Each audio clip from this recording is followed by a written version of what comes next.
చెప్తే నేను మాట్లాడతాను. ఓకే. అశేష ప్రేక్షక అభిమానులకు, ముఖ్యంగా నా పిల్లలకు ప్రపంచవ్యాప్తంగా నా శుభాభివందనాలు తెలియజేస్తున్నాను. ఈ ఎపిసోడ్ ప్రారంభం నుంచి సుమారు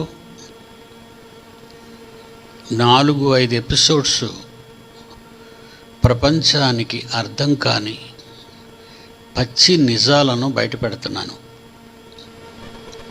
ఈ విషయంలో ఏ దేశం నా మీద కక్ష సాధింపు చర్య తీసుకున్నా వాస్తవాలను ప్రకటించటంలో, బైబిల్లో ఉన్నది ఉన్నట్టుగా చెప్పటంలో ఎవ్వరికీ భయపడని వాడను. దేవుని సంకల్పాన్ని మానవ జాతికి చెప్పాలి. ఇంతవరకు ప్రపంచానికి అది 99% తెలియకుండా పోయింది. 1% ఏదో కొంతమంది అక్కడక్కడ కొంతవరకు మాట్లాడారే తప్ప, చెప్పారే తప్ప, ప్రపంచానికి తెలియని ఒక వాస్తవాన్ని, వేల సంవత్సరాల నాటి చరిత్ర ఎంత యథార్థమైనదో యథార్థ సంఘటనలతో నిరూపించడానికి ఈ ప్రారంభ ఎపిసోడ్లో చూస్తున్న మీరంతా, ఫాలో అయిన మీరంతా, కూర్చున్న మీరంతా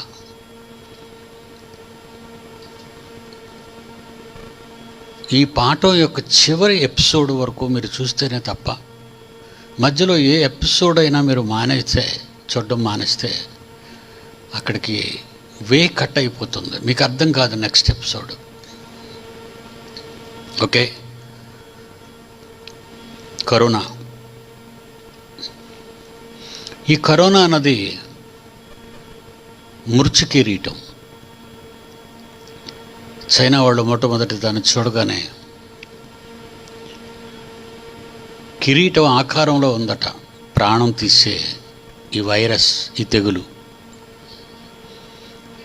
కనుక వాళ్ళ చైనీస్ లాంగ్వేజ్లో కరోనా అంటే కిరీటం అని పేరు పెట్టారు. ఇది చావుల నేలే కిరీటం. సహజంగా హైందవుల మనోభావాల పుస్తకాలలో మాత్రం యముడు రావటం, తీసుకువెళ్ళటం, మరణపాశం. క్రైస్తవులలోనైతే బైబిల్లో ఒక్క క్షణంలో భూమి నుండి శిక్ష అనుభవించే లోకానికి వెళ్ళిపోతావు. ఒక్క క్షణం. భూమి మీద అయితే నిన్ను వెతకటం, పోలీసులు పట్టుకోవటం, ఎఫ్ఐఆర్ రాయటం, ఒకవేళ కోర్టులు సెలవులైతే పోలీస్ కస్టడీలో ఉంచడం, ఆ తర్వాత కేసు వ్యక్తిని, నేరస్తుడిని, ముద్దాయిని కోర్టుకి అటెండ్ చేసి పోలీసులతో న్యాయమూర్తి రిమాండ్ చెప్పగానే కటకటాల వెనకాతలకు మిమ్మల్ని తీసుకుపోయి జైలుకి అప్పగిస్తారు. చాలా ప్రాసెస్ ఉంది. కానీ బైబిల్ ప్రకారంగా యోబు గ్రంథం 21వ అధ్యాయము 13వ వచనంలో ఒక్కసారి మనం బైబిల్లో రాయబడిన మహా జ్ఞాన గ్రంథ పరిశీలనలో మరణం తరువాత, మనిషి దేహాన్ని విడిచిపెట్టిన తర్వాత ఎంత కాలం పడుతుంది శిక్ష అనుభవించే లోకానికి వెళ్ళటానికని రాశాడు అక్కడ. వారు శ్రేయస్సు కలిగి తమ దినములు గడుపుదురు. మనుష్యులు భూమి మీద శ్రేయస్సు కలిగి దినములు గడుపుతారు. ఎందుకంటే ఈ లోక జీవితం కోసమే కదా వాళ్ళు ఆలోచిస్తుంటారు. కనుక శ్రేయస్సు కలిగే, ఎందుకు ప్రతి వాళ్ళు శ్రేయస్సు కలిగే ఉండాలి. ఈ శ్రేయస్సు రావాలంటే డబ్బు కూడబెట్టాలి. డబ్బు కూడబెట్టాలంటే ఎన్నో ఘోరాలు నేరాలు చేయాలి. కనుక సంపాదించిన డబ్బుతో భూమి మీద ఈ చిన్ని కాలం 60-70 ఏళ్ళు ఏదో పెద్ద కాలం అని మీరు అనుకుంటే, మీ ప్రక్కనున్న మెట్టల్ని కొండల్ని చూస్తే భూమి పుట్టినప్పటి నుంచి కోట్ల సంవత్సరాలుగా ఆయుష్ కలిగినవి. ఇక మనలాగే ప్రాణం కలిగి పెరుగుతున్న వాటి గురించి మనం ఆలోచిస్తే మహావృక్షాలు, సుమారు 1000 సంవత్సరాలు కూడా బ్రతికే మహావృక్షాలు ఉన్నాయి. ఇక సముద్ర జలాలలో మహామత్స్యాలు, తిమింగలాలు, ఇవి కూడా 600 నుంచి 1000 ఏళ్ల వరకు బ్రతికే అవకాశం ఉన్నాయి. భూమి మీద మనిషికున్న ఈ ఆఫ్టర్ ఆల్ 60-70 ఇయర్స్కి తన కుటుంబానికి తనకు సరిపోయి శ్రేయస్సుగా కొన్ని తరాలు మేము తినాలనే దురాలోచనతో సంపాదించిన ఆస్తి జీవితకాలాన్ని వృధాపరుచుకున్న తర్వాత వారు శ్రేయస్సు కలిగి భూమి మీద తమ దినములు, తమకివ్వబడిన దినములు, ఆయుష్కాల దినములు గడుపుదురు. ఒక్క క్షణంలోనే పాతాళమునకు దిగుదురు, పాతాళానికి వెళ్ళిపోతారు.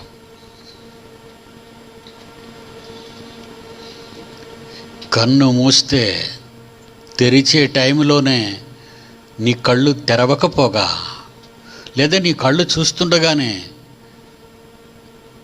నిర్జీవ స్థితికి వెళ్ళిపోతాయి. అదుపు తప్పిపోతుంది. ఆత్మదేహాన్ని విడిచిపెట్టగానే అదుపు తప్పిపోతుంది, ఇక పనికిరాదు. జీవము లేని ఈ మత్స్యదేహం ఎవ్వరికి అవసరం లేక ఎంత తొందరగా సమాధి చేద్దామా అని ఈ శవవార్త విన్న వాళ్ళంతా వచ్చి ఆలోచించేస్తారు.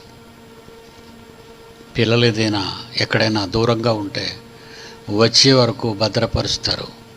టైంకు రాకపోతే శరీరం పాడైపోతుంది అని సమాధి కార్యక్రమానికి బయలుదేరతారు. చాలా షార్ట్ టైం, క్షణాలలో, ఒక క్షణంలో వెళ్ళిపోతారు లోకానికి. దేవుని పిల్లలారా, దేవునికే పుట్టిన వారులారా, మీకు ఒక నిజం తెలియాలి. అది దాని మీద ఒక టైటిల్ నేను రాశాను. ఆ టైటిల్ అమెరికా మొదటి నుంచి కూడా ఇశ్రాయేలీలకు పరిరక్షణగా ఉంటుంది. అంతటితో ఆగకుండా క్రైస్తవ దేశాలన్నింటినీ కలుపుకొని, ఇంగ్లాండ్ కానివ్వండి, ఆస్ట్రేలియా కానివ్వండి,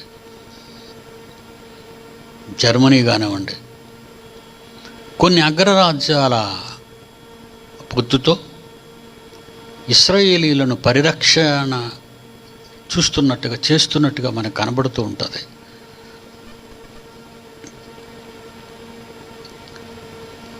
ఇది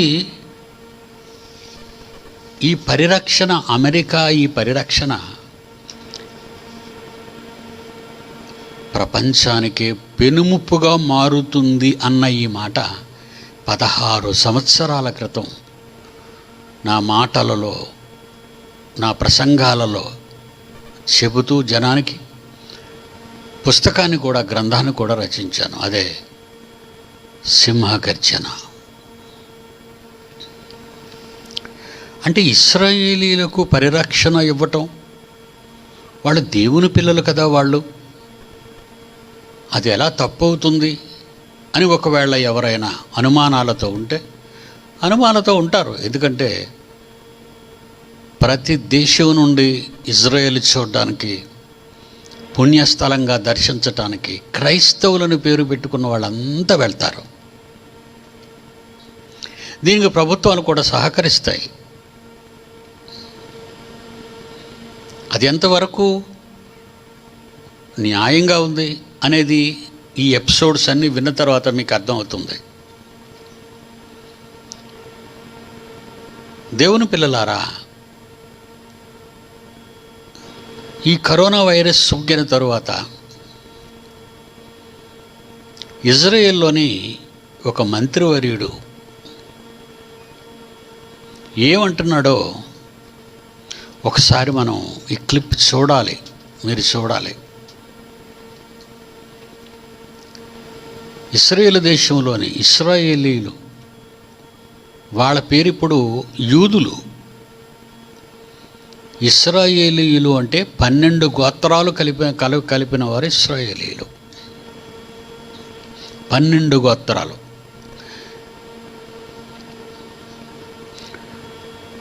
దావీదు 40 ఏళ్ల పాలించి, తదుపరి సొలొమోను 40 ఏళ్ళు పాలించి, వీరిద్దరి కంటే ముందు సౌలు 40 ఏళ్ళు పరిపాలిస్తాడు. సౌలు 40 ఏళ్ళు 12 గోత్రాలని పాలిస్తాడు. తదుపరి దావీదు పాలిస్తాడు. తదుపరి దావీదు కుమారుడైన సొలొమోను. సొలొమోను తర్వాత సొలొమోను కుమారుడైన రెహబాము పాలిస్తాడు. అప్పుడు ఇశ్రాయేలీలు 10 గోత్రాల వారు విడిపోతారు యూదులు బెన్యామీనీయుల నుండి. బెన్యామీనీయులను మళ్ళా పిలువబడక బెన్యామీనీయులు యూదులు కలిసి యూదా కిందే లెక్క, యూదులు కిందే లెక్క. ఆ యూదులు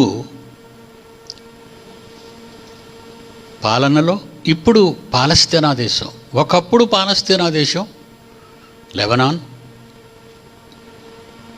తర్వాత లిబియా, తర్వాత జోర్దాన్ పారివాహిక ప్రాంతాలు, తర్వాత డెమాస్కస్, గాజా ట్రిప్, సిరియా, ఈ భూభాగం అంతా కలుపుకుంటే ఇంచుమించు సుమారుగా సువిశాలమైన మధ్యధరా సముద్రానికి తూర్పున ఉన్న అధిక సారవంతమైన నేలను దేవుడు ఇశ్రాయేలీయులు పితరులలో ప్రథముడు అబ్రహాము గారికి ఇచ్చిన మాట. చివరికి వీళ్ళు 40 సంవత్సరాలు అరణ్యం గుండా ఈజిప్టు నుంచి దేవుడు వాగ్దానం చేసిన పాలుతేనుల దేశం పాలస్తీనా అక్కడికి రావటానికి 40 ఏళ్ళు పట్టింది. చివరిగా పాలస్తీనా ఎంట్రీ అవలేని వ్యక్తి మోషే గారు, వారి నాయకత్వంలోనే వచ్చారు. మోషే మరణించిన తరువాత యెహోషువకు నాయకత్వం అప్పగించబడిన తరువాత యెహోషువ పాలస్తీనా దేశానికి తీసుకొచ్చి ఆ భూభాగం అంతటిని 12 గోత్రాల వారికి పంచిస్తాడు. దేవుని పిల్లలారా, అలాంటి విశాలమైనటువంటి పాలస్తీనా దేశం ఇష్మాయిలు సంతానం, అన్యజనుల సంతానాలు ఆక్రమించుకున్నాయి. అలా ఆక్రమించుకొని వాళ్ళ రాజ్యాల స్థాపన జరిగించుకుంటూ ఇశ్రాయేలీలకి సుమారు విశాఖపట్టణం అంతా ఒక చిన్న భూభాగాన్ని విడిచిపెట్టారు. అంటే దేవుడు సైన్యములకు అధిపతిగా యెహోవా అని, క్రియేటర్ని నమ్మిన వీళ్ళు ఎందుకు అలా తగ్గిపోయారు అని కానీ, భూభాగాలు ఎందుకు వాళ్ళ దగ్గర నుంచి ఇతరులు ఎలా ఆక్రమించుకున్నారు, స్వాధీనపరుచుకున్నారు అనే దానికి చాలా పెద్ద హిస్టరీ, యూదుల గురించిన చరిత్ర మనం చదవాలి, తప్పదు. బైబిల్లో ఉందండి. క్రీస్తు పూర్వం నుంచి కూడా, క్రీస్తు పూర్వం 1000 ఏళ్లలో దావీదు పాలన కాలం,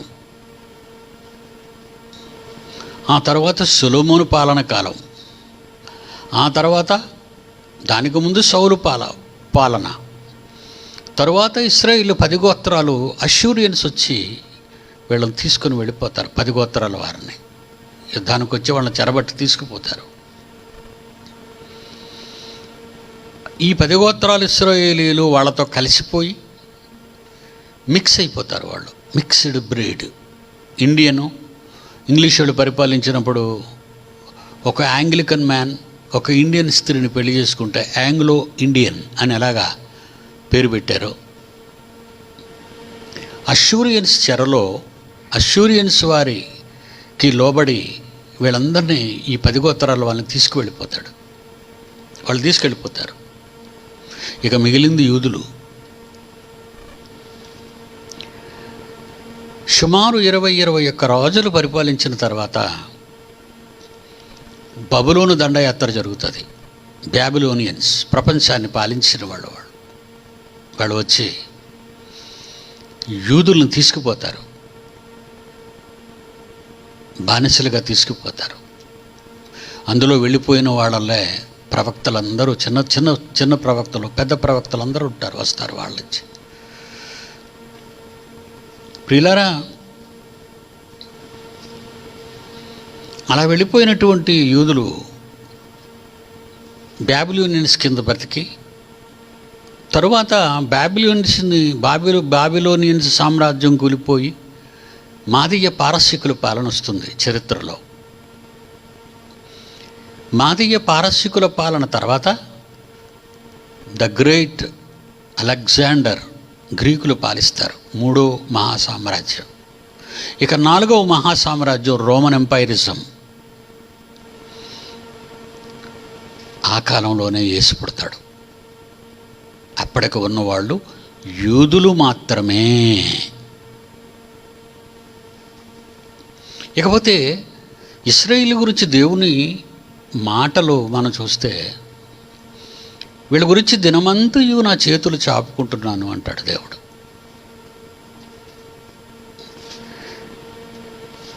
" 430 ఏళ్ళు వాళ్ళు ఈజిప్టు బానిసలుగా బ్రతుకుతారు ఇశ్రాయేలు అందరూ.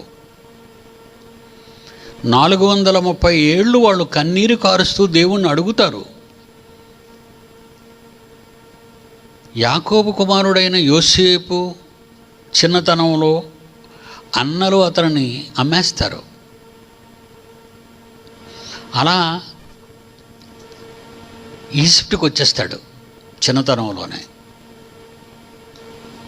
ఆ ఈజిప్ట్లో ఫరో తర్వాత 2వ స్థానాన్ని యోసేపు దక్కించుకుంటాడు.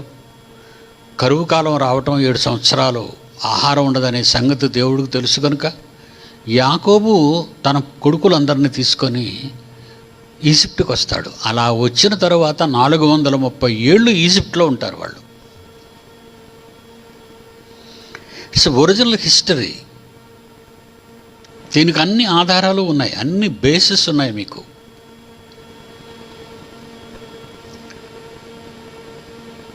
అలా వచ్చి 12 గోత్రాలు పాలస్తీనాని ఆక్రమించటం, పంచటం యెహోషువ నాయకత్వంలో ఈ 12 గోత్రాల వారు రాజ్యపాలన జరుగుతుంది వీళ్ళందరికీ. అదే న్యాయాధిపతుల కాలం, రాజుల కాలం, రాజుల గ్రంథం, దినవృత్తాంతాల గ్రంథాల్లో రాయబడిన హిస్టరీ అదంతా. మొదటి నుంచి ఇశ్రాయేలులు తిరుగుబాటుదారులు.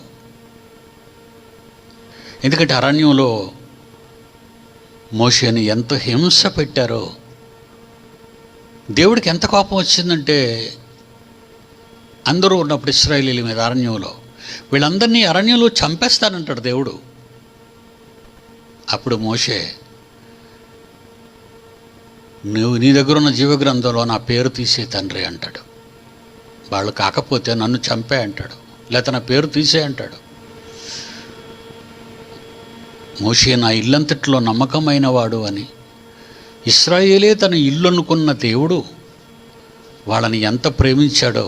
40 ఏళ్లలో వాళ్ళ బట్టలు మాయలేదు, వాళ్ళ చెప్పులు అరగలేదు పాలస్తీనా చేరినంత వరకు. ఇప్పుడున్నది మనకి అలా పంచిచ్చిన భూభాగాన్ని ప్రక్కనున్న దేశాలని దండయాత్రలు చేసి ఎక్కువగా ఇస్లాం వాళ్ళు ఆ ప్రదేశాలన్నీ ఆక్రమించుకున్నారు.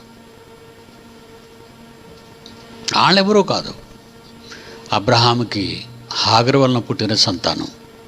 తండ్రి ఒక్కడే. ఇష్మాయేలీలకి తండ్రి ఒక్కడే, అబ్రహాము. అతని భార్య షారాయికి పుట్టిన వారు, షారాయి వలన వచ్చిన వాళ్ళే ఇశ్రాయేలీలుగా ఉంటారు. హాగర్ నుండి వచ్చిన వాళ్ళు ఇష్మాయేలీలుగా ఉంటారు. ఇద్దరూ దాయాదులు, అన్నదమ్ములు, ఒక తండ్రి పిల్లలు. ఈ భూ వివాదాలు ప్రారంభించి జ్యేష్ఠ కుమారుడు ఇష్మాయేలు గనుక, మా తండ్రికి దేవుడు వాగ్దానం చేసిన ఈ భూమి మాకు హక్కుంది అని పోరాటాలు ప్రారంభించి పాలస్తీనా దేశంలో ఎక్కువ భాగము వీళ్ళు ఆక్రమించుకున్నారు. అంటే వాళ్ళు సాధించుకున్నారు. ఈరోజు ఇజ్రాయెల్ అనే చిన్న దేశం మధ్యధరా సముద్రానికి తూర్పున చాలా కొద్ది మందిగా చిన్న దేశంగా ఉంది. ముఖ్యంగా వీళ్ళు మూఢనమ్మకాలలో ఉన్నవారు. బాగా వినాలి. ఇశ్రాయేలీలు, యూదులు మూఢనమ్మకాలు. ఓకే, ఈ క్లిప్ చూద్దాం ఇప్పుడు మనం. వాళ్ళ మూఢనమ్మకం 2020 నాటికి కూడా ఎంత పతాక స్థాయికి చేరిందో ఒక్కసారి మీరు చూడండి. నెతన్యా, ఇతను ఇశ్రాయేలు ప్రధాని. We survived Pharaoh. Netanyahu says Israel will defeat coronavirus with God's help. దేవుని సహాయంతో ఒకనాడు మేము 430 ఏళ్ళు ఫరో కింద బానిసలుగా ఉన్నాము. మా బానిసరకపు పరిస్థితి నుండి దేవుడు మమ్మల్ని కాపాడడానికి మోషే అనే నాయకుడిని పుట్టించి ఫరోని చంపేశాడు దేవుడు. అలా మేము కాపాడబడ్డాం. వీళ్ళు కాపాడబడ్డాం అంటున్నారే కానీ దేవుని వలన కాపాడబడ్డాం, మా దేవుడు కాపాడాడు మమ్మల్ని అంటున్నారు. కానీ ఆ నమ్మకంతో ఇప్పుడు ఏమో మాట్లాడుతున్నాడు. ఇది రీసెంట్, లాస్ట్ వీక్ న్యూస్ ఇది. ఇప్పుడు ఏమంటున్నాడు నెతన్యా? We survived Pharaoh. మేము ఫరో నుండి కాపాడబడ్డాం దేవుని వలన. Netanyahu says Israel will defeat coronavirus with God's help. దేవుని సహాయంతో ఇశ్రాయేలీయులమైన మేము కరోనాను కూడా జయిస్తాం.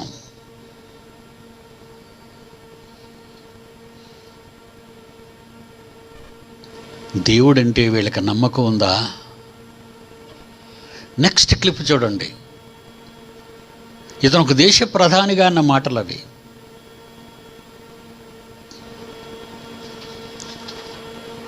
ఒక మత గురువు ఏమంటున్నాడు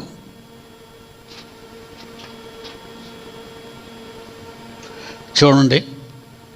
దేశ ఆరోగ్య శాఖ మంత్రి అయినటువంటి యాకోవ్ లిజ్మన్ అనేటువంటి వ్యక్తి తన దేశ ప్రజల కోసం ఈ మాట చెప్పాడు. COVID-19 పోవాలి అంటే మెస్సయ్య రావాలి, మెస్సయ్య వస్తున్నాడు, అది కూడా ఈ నెలలోనే వస్తున్నాడు అని.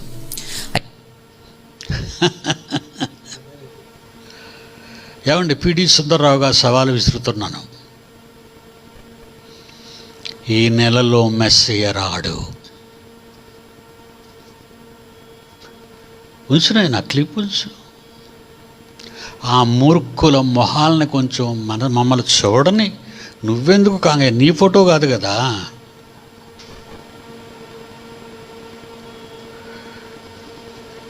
Israel health minister, cure for COVID-19, the Messiah. Messiah వస్తాడు, కరోనాని తీసేస్తాడు, విజయం ఇచ్చేస్తాడు మాకు. ఇశ్రాయేలీలు మేము దేవుని పిల్లలం. మేమంటే ప్రాణం ఆయనకి, దేవునికి. ఇక్కడ ఒక మాట చెప్పమంటారా? కాస్త ఆయన దేవుడు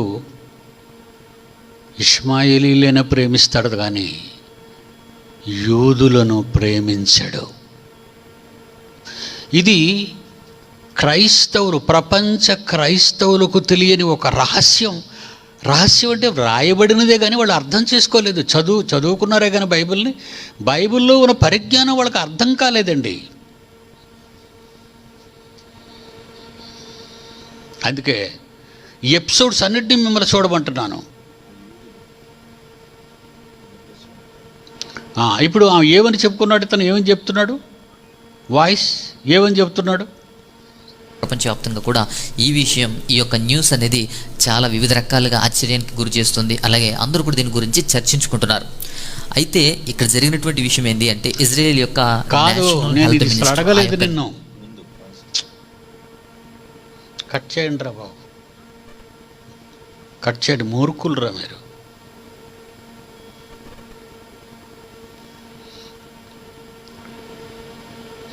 ప్లే. దేశ ఆరోగ్య శాఖ మంత్రి అయినటువంటి యాకోవ్ లిజ్మన్ అనేటువంటి వ్యక్తి తన దేశ ప్రజల కోసం ఈ మాట చెప్పాడు. కోవిడ్-19 పోవాలి అంటే మెస్సయ్య రావాలి, మెస్సయ్య వస్తున్నాడు, అది కూడా ఈ నెలలోనే వస్తున్నాడు. Right, stop it. ఆ బొమ్మలా కూర్చో, చూడండి ఆయన ముఖాన్ని. ఇతను ఇజ్రాయేలీ హెల్త్ మినిస్టర్. మెస్సియా ఈ నెల అంటే 2020 ఏప్రిల్, ఇంకెన్ని రోజులు ఉంది? ఇంకో 2 వీక్స్ ఉంది. మెస్సియా వస్తాడు, కరోనా తీసేస్తాడు. ప్రధాని ఏమన్నాడు?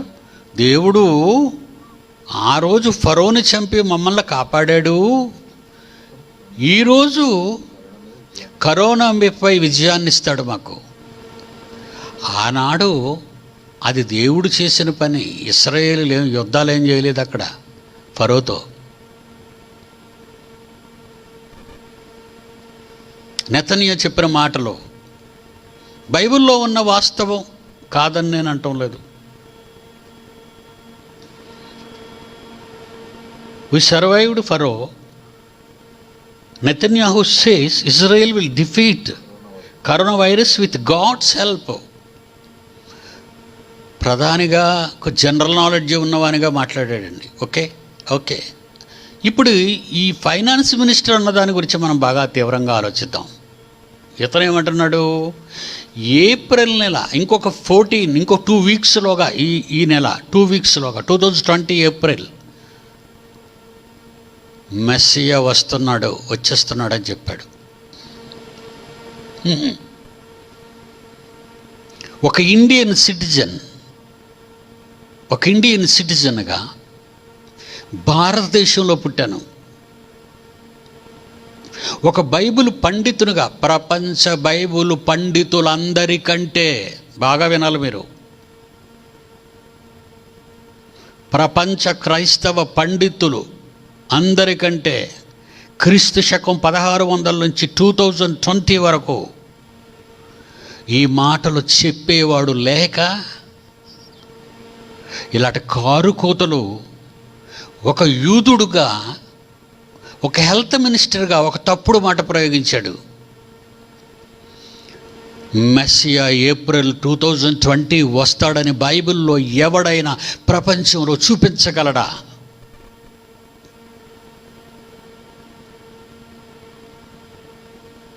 Anybody in the world.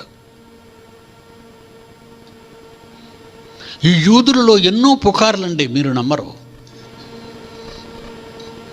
అంతకుముందు ఒకడు యూదుడు డేవిడ్ వాడేమన్నాడు, ఒక ఆస్ట్రాయిడ్ వచ్చేస్తుంది, నిగురు గ్రహం ఒకటి వచ్చేస్తుంది, భూమి అంతమైపోతుంది, మనం ఎవరో బ్రతకం, ఇంకా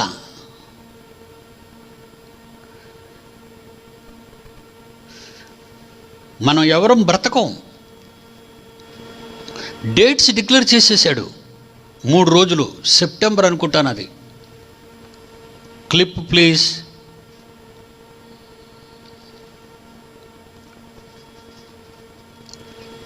ఆ గ్రహం వచ్చి గుద్దేస్తుంది భూమిని. భూమి మీద సకల కోటి జీవరాశులు చచ్చిపోతారు. మండిపోతుంది, నాశనం అయిపోతుంది. నేను ఒక ఛాలెంజ్ వేశానండి. మీలో చాలామందికి, ఎక్కువగా నా పిల్లలందరికీ తెలుసండి. చూడండి ఒకసారి. ఇతను కూడా ఈజ్ ఎ జ్యూ, ఇతను కూడా యూదుడే. ఇలాంటి దుర్వార్తలు, పనికిరాని వార్తలు, ప్రపంచాన్ని భయపెట్టే వార్తలు, వాళ్ళు మరి నోటికి అద్దు ఆపు లేదు. ఎందుకంటే బైబిలుపై సరైన అవగాహన యూదులకు లేదు. చూడండి, ఆ న్యూస్లో మధ్యలో ఏమనుందో న్యూస్ చదువుతాడు. సాక్షి 30 ఆగస్టు 2017. వచ్చే నెలలో భూమి అంతం. సాక్షి ప్రత్యేకం. భూమి అంతానికి సమయం ఆసన్నమైంది. మరో 24 రోజుల గడువు మాత్రమే మిగిలి ఉంది. మీ ఆఖరి కోరికలు తీర్చేసుకోండి. మరణించాక మీ వెంటరాని వాటి కోసం పాకులాడకండి అంటూ కాన్స్పిరసిస్ట్ థియరిస్ట్ డేవిడ్ మీడ్ పేర్కొన్నారు. ఏమని ఛాలెంజ్ వేశానో చదవండి. Challenge it's worth 10 crores. What's your worth? నువ్వన్నది జరుగుతుందని నువ్వు నిరూపించగలవా?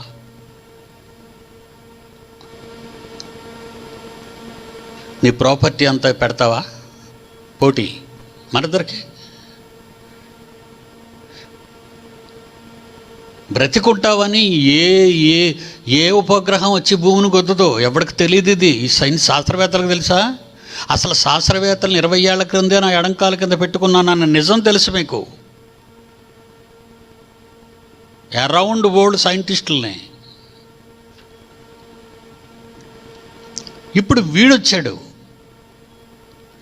యూదులు ఎలాంటి వాళ్ళు తెలిసాడు? యేసుక్రీస్తుని అడిగేవారు, మాకు సూచక్రియలు చూపించండి అని అనేవాళ్ళు వీళ్ళు. యేసు ప్రభువుని కూడా మాకు సూచక్రియలు చూపించండి. గ్రీసు దేశస్తులు జ్ఞానమును వెతుకుచున్నారు, యూదులు సూచక్రియలు చేయమని అడుగుచున్నారు. ఒక నువ్వురని గ్రహం రావటం, అది భూమును గుద్దేయటం, మీరు కంప్లీట్ చేసేసుకోండి. ఆ తేదీలు ఏ తేదీ చెప్పాడు?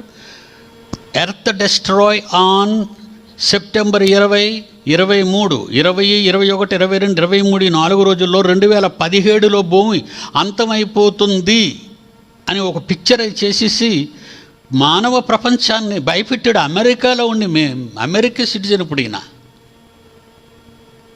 అంటే అమెరికా వాళ్ళు ఎలాంటి అబద్ధాలు నమ్ముతున్నారు? 35,000 డెత్స్ అమెరికాకి.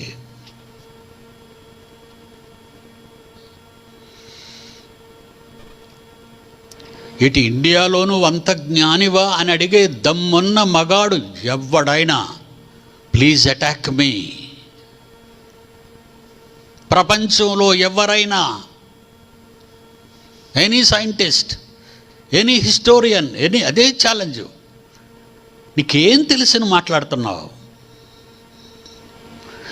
2017 పోయింది, 2018 పోయింది, 2019 పోయింది, 2020 సెప్టెంబర్కి వచ్చేసాం, ఏప్రిల్కి వచ్చేసాం.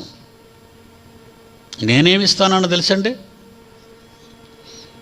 ఇట్స్ వర్త్ 10 crores మనిద్దరి మధ్య. లెటర్ పంపిన సమాధానం లేదండి. భయం, ఒక్కొక్కడికి భయం. వీడు యూదుడే.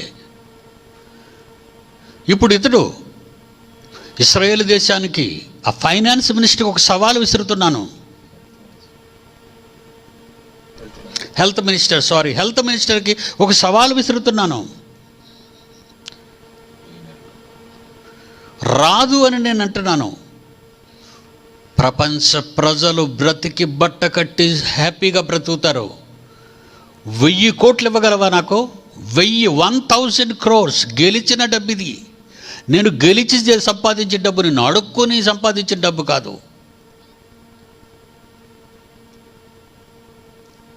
1,000 crores.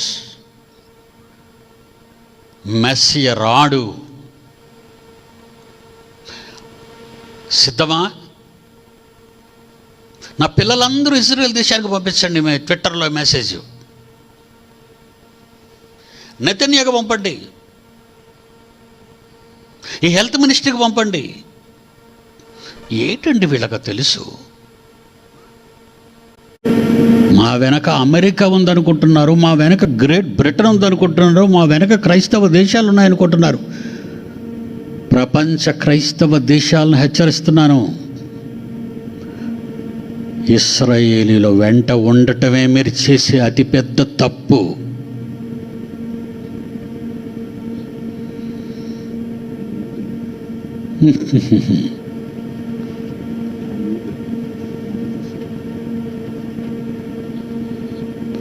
ఏమంటే is it an ordinary challenge? It is a universal challenge. ఒక్కడు నిలబడగలడా? ఒక్కడు. ఈ నెలలో మెస్సియా వస్తాడని. ఎనీ జ్యూ, ఎనీ అమెరికన్,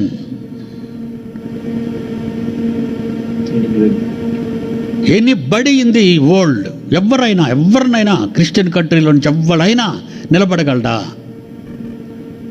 ఈ నెలలో ఏప్రిల్లో మెస్సియా వస్తాడని. రాడు. పిడి సుందరరావు చెబుతున్నాడు, రాడు. మీలాంటి చౌకబారి ఛాలెంజర్లను అందరినూ వెనక్కి తిప్పి పంపాను.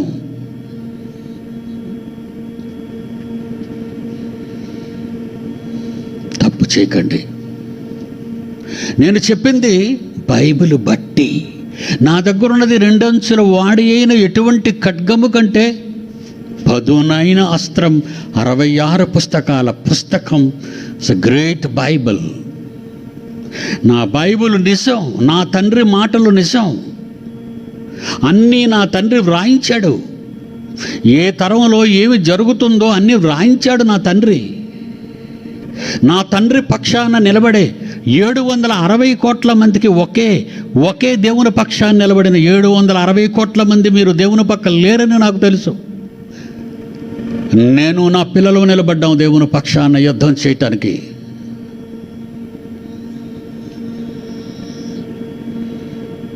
ఏప్రిల్లో మెస్సియా వస్తాడని ఎవరు చెప్పారు నీకు?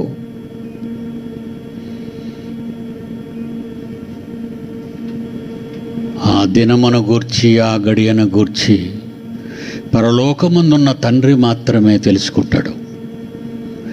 నాకు కూడా తెలియదన్న యేసు కంటే గొప్పవాడా ఈ ఫైనాన్స్ మినిస్టర్, ఈ హెల్త్ మినిస్టరు? ఆ డేవిడ్ అన్నవాడు, ఆ ఉపగ్రహం వచ్చి గుద్దేస్తుంది అన్నవాడు? దేవుడు నమ్ముకున్నామని చెప్పుకున్న వాళ్ళే దేవుడు చెప్పని మాటలు ప్రపంచాన్ని భయాభ్రాంతుల్లోకి ముంచుతున్నారు ఇలాంటి ప్రకటనలన్నీ చేసి. వీడిలా చేస్తున్నారా? ఉగ్రవాదులు సిరియా దేశాన్ని ఇస్లామిక్ స్టేట్గా ప్రకటించారు. వాళ్ళు ఏమంటున్నారో తెలుసా? తెలుగు తక్కువగా 1990లో యుద్ధానికి కాళ్ళు దువ్వాడు సదాం హుస్సేన్. గల్ఫ్ వార్, జిహాద్ అనే పదాన్ని తెచ్చుకున్నాడు. ఖురాన్లో ఉన్న పవిత్రమైన మాటలను తీసుకొనక నమ్మక, ఖురాన్లో ఉన్న మాటలకు పెడార్థాలు తీసి దేవుని యుద్ధం అనే పేరు పెట్టేదానికి వాళ్ళ మతస్థులు, ఉగ్రవాదులను రెచ్చగొట్టిన మత ఛాందస్సవాదులు ఇస్లాంలో అండి. వాళ్ళు ఉగ్రవాదులుగా ఎందుకు మారారు? వాళ్ళ మత గురువులు చెప్పిన తప్పుడు బోధలు. మెస్సియా వస్తాడు, ఇస్లామిక్ కంట్రీ, ఇస్లామిక్ వరల్డ్ అయిపోద్ది ఇదంతా. వాళ్ళు కూడా అదే మాట. అబ్రహాముకి శారా వలన పుట్టిన వాళ్ళు అదే మాటలు మాట్లాడుతున్నారు. అబ్రహాముకి హాగర్ వలన పుట్టిన వాళ్ళు అదే మాట మాట్లాడుతున్నారు. అసలు చరిత్ర తెలుసా వాళ్ళకి? వీళ్ళకి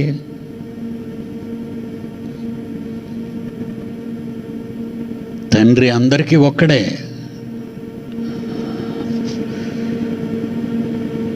అబ్రహాము తండ్రి మన తండ్రి. వాళ్ళు ఏ తండ్రి అబ్రహాము గర్భాన జన్మించారో వీళ్ళందరూను అబ్రహాములో నుంచి వెళ్ళిన శుక్రకణాలే హాగర్కి ఇష్మాయిలీలుగా వచ్చేసారు సంతతి.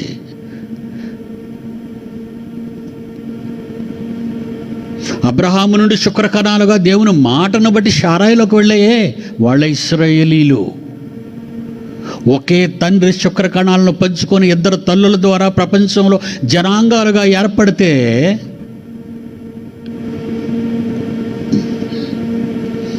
ఇశ్రాయేలీలు కుంచుకుపోతున్నారు. యూదులు చిన్నవాళ్ళు తక్కువైపోయింది, హరించుకుపోయారు, ప్రపంచ దేశాలకు చెదిరిపోయారు.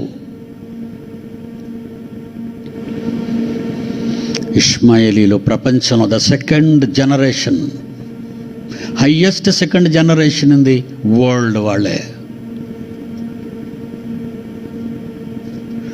క్రైస్తవులారా, బైబిల్ చదువుతున్నారు. ప్రపంచ దేశాల్లో ఉన్న చర్చెస్ ఉన్నాయి, పాస్టర్స్ ఉన్నారు, బిషప్పులు ఉన్నారు, ఆర్చ్ బిషప్పులు ఉన్నారు, కార్డినల్స్ ఉన్నారు, పోపు ఉన్నాడు. ఏమి చెబుతున్నారు సమాజానికి? మీ చేతిలో బైబిల్ ఉంటుంది, మీ గదుల నిండా బైబిళ్ళు ఉంటాయి. బైబిల్ ఎప్పుడు చదవరా మీరు? మెస్సియా వచ్చాడో రాలేదో తెలియని నిద్రమత్తులుగా ఉన్న ఈ సమాజానికి మేలుకొల్పడానికి పిడి సుందర్రావు జననం భారతదేశంలో జరిగింది.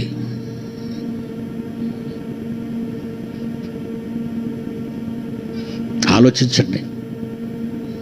నేను కాకమ్మ మాటలు మాట్లాడటం లేదు. ఏప్రిల్లో మెస్సీ రాడు అన్నాను ఇంకొక 2 వారాల్లో. ఒకవేళ వస్తే కరోనాని జయించడం కాదు, నన్ను చంపేయండి ముందు. మా దేవుడు చెప్పాడు వస్తాడని. నువ్వెందుకు అబద్ధం చెప్పావు? మమ్మల్ని సవాలు విసిరావు మా మీదకని వచ్చి నా పీక కోసేయి. బైబిల్లో దేవుడు మార్కు సువార్త 13వ అధ్యాయము 32వ వచనం. మార్కు సువార్త 13వ అధ్యాయం 32వ వచనం. ఆ దినమును గూర్చి ఆ గడియను గూర్చి తండ్రి తప్ప ఏ మనుష్యుడైనను పరలోకమందున్న కోటాను కోట్ల దేవదూతలైనను కుమారుడైనను ఎరుగరు. కడకు క్రీస్తు కూడా తెలియదు, ఆయనకు కూడా తెలీదు.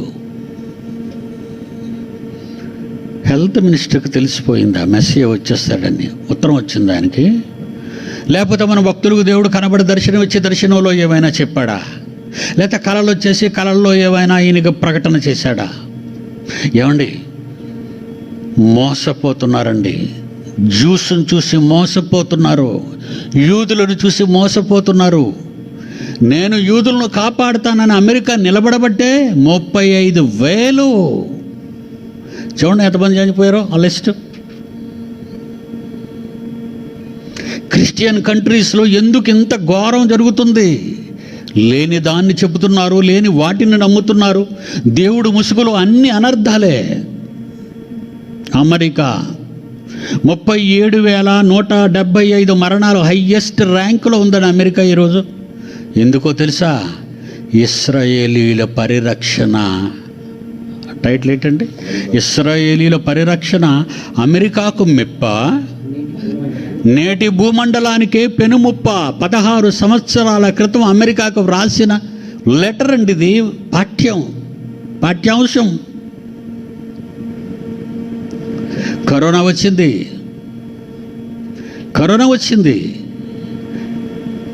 గాడ్ బ్లెస్డ్ అమెరికా అని చెప్పుకుంటున్న అమెరికాలో 37,000 నిన్న రాత్రికండి అది.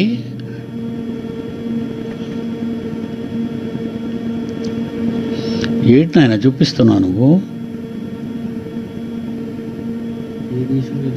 ఏ దేశంలో ఎన్ని కరోనా మరణాలు?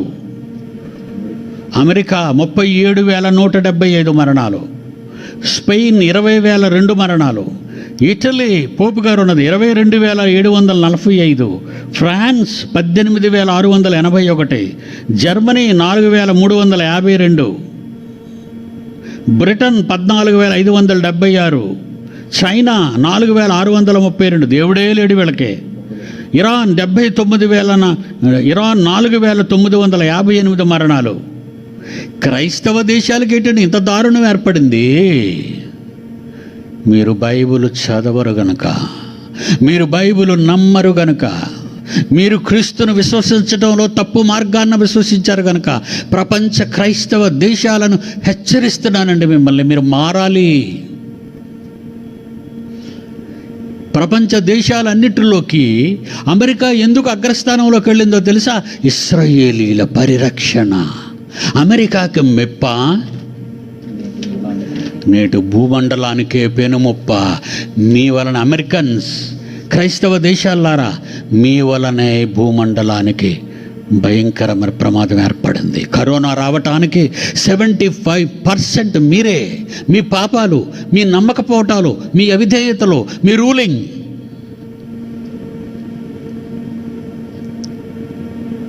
ప్రపంచ ప్రజలందరూ పాపం చేస్తున్నారు. మీ అంత బరి తెగించి చేయటం లేదు.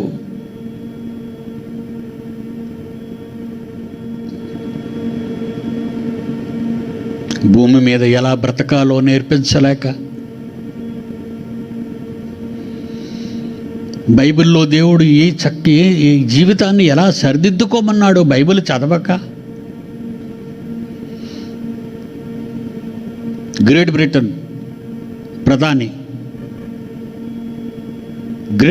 ప్రధాని కరోనా వైరస్ ఎంటర్ అయిందండి. బోరిస్ జాన్సన్ పోయిన తర్వాత బయటకు వచ్చి ఏమంటున్నాడో ఒక్కసారి మీరు చూడండి రా. బయటకు వచ్చి ఏమంటున్నాడు ఒక్కసారి చూడండి, ఆశ్చర్యపోతారు. కరోనా వచ్చిందని లోపల పడుకోబెట్టి వైద్యం చేస్తుంటే ప్రతి క్షణం చస్తానేమో అని భయపడి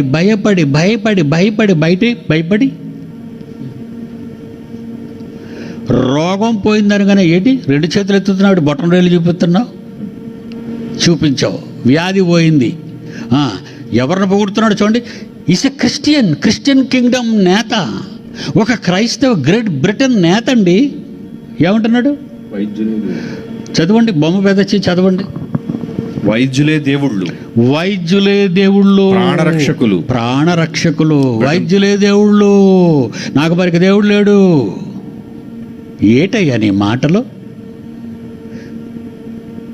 కరోనా నుంచి కోలుకున్నాను డిశ్చార్జ్ అయిన వెంటనే కరోనా నుంచి కోలుకొని డిశ్చార్జ్ అయిన వెంటనే బయటకు వచ్చి చెప్పిన మాటలు, ప్రజలకు చెబుతున్న మాటలు. వైద్యులే దేవుళ్ళు, వాళ్ళే ప్రాణరక్షకులు. మనకంటూ దేవుడు లేడు, మనకంటే నో జీసస్ క్రైస్ట్. దేవుడు కాపాడలేదా నిన్ను? ఏమండి, ఇది క్రైస్తవుల యొక్క దౌర్భాగ్యపు లక్షణాలు. Character, most dangerous character in the world. క్రైస్తవ దేశాలు గొడ్డలిప్పు తిరుగుతున్నవాడు వాళ్ళే, సెక్స్కి ప్రాణం పోస్తున్నది వాళ్ళే, గ్రహాంతాలు బుద్ధజీవులు ఉన్నాయి, గ్రహాల్లో ఆకాశంలో బుద్ధజీవులు ఉన్నాయని చెబుతున్నది వాళ్ళే. వీళ్ళంతా అన్ని అబద్ధాలండి, బైబిల్ చదవని మూర్ఖులండి. ప్రపంచ క్రైస్తవ దేశాలన్నింటినీ హెచ్చరిస్తున్నాను, మీరు బైబిల్ చదవకపోతే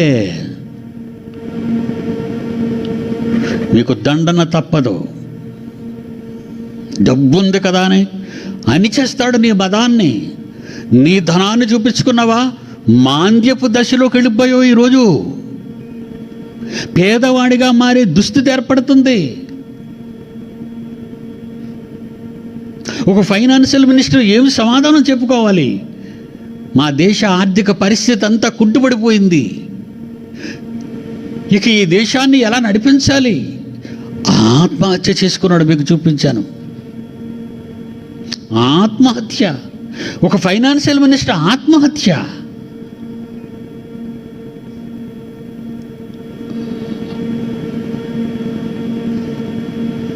గాడ్ బ్లెస్డ్ అమెరికా అని చెప్పుకున్న ఆ లిస్టులో 37,000 మరణాలు. ప్రపంచంలో అన్ని దేశాల కంటే ఎక్కువ మరణాలు. ఒక నిమిషానికి 21 మంది చచ్చిపోతున్నారు. ఒక నిమిషానికి 21 మంది చచ్చిపోతున్నారు అమెరికాలో. క్రైస్తవ దేశము, పుణ్యక్షేత్రము,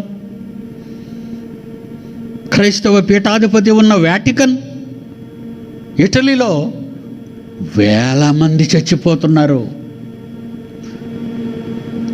అగ్రరాజ్యాల్లో ఎందుకు వేల మంది చచ్చిపోతున్నారు తెలుసా?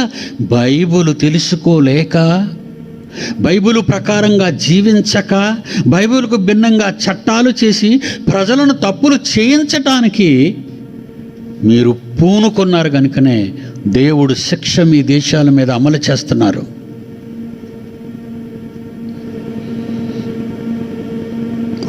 మేము బోధకులు, బైబిల్ పండితులు అనే పుస్తకాలు రాసేస్తున్నారే foreigners, western countries, European countries. ఏం పుస్తకాలు చదువుతున్నారా మీరంతా? ఏ పుస్తకాలు చదువుతున్నారు మీరు? బైబిల్ చదవండి. చెత్త పుస్తకాలన్నీ చదివి చెత్త పనులన్నీ చేసి దేవునికి కోపం రగులుస్తున్నారు కనుక దేవుడు సహించడు. అందుకే డెత్స్ మీకు విపరీతంగా ఉన్నాయి.